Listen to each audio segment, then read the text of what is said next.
Well, we're starting the week in the green again. Imagine that after all the green that we've seen over the past month. The Dow is up about 56%, 56 points in pre-market activity. NASDAQ's up as well. Keith Fitz joining me now. Keith, you say there could actually be $7 to $10 trillion sitting on the sidelines. I look at the markets going up and thinking a lot of that money is going to want to be back in the market, right? Oh, yeah, it's going to want to come flooding back in. But the interesting thing about that, Dave, is it's not going to come in all at once. You're going to see two stages. We've seen some of it already since October. But come January, February, when the Fed gets out of the way, you're going to see the naysayers. And then about end of March or so, you're going to see all of the hesitancy, all the skittish investors throw in the towel. And that's going to be great for everybody who's been buying all along. And I'm looking at the S&P right now, 4,780. You think by the end of next year, it could be 5,100? Yeah, and interestingly enough, David, I was looking at this. I was having my coffee this morning before we came on air. That may be too low. I might have to be 5,200 or so. Wow. 52. Well, drill down if you can. I know Costco's a favorite of yours. You think that has room to move, right?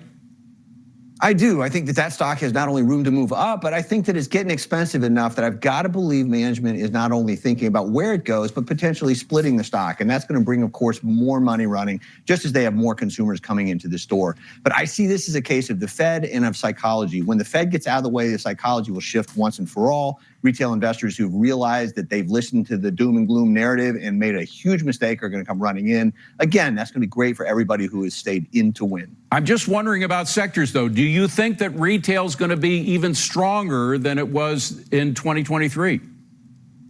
Not generally speaking. I think certain retailers are going to be very strong. Costco, Walmart, for example, those are going to be at the very top of the list. I think many other retailers, for example, if you look at the Abercrombie's, Fitch of the world, the Gaps of the world, the things that used to be mall related are really going to struggle unless they can field something online. But bottom line, it sounds like it's going to be a great year. Keith Fitz-Gerald, what a pleasure to start this week with you. Thank you so much for being here. Appreciate it.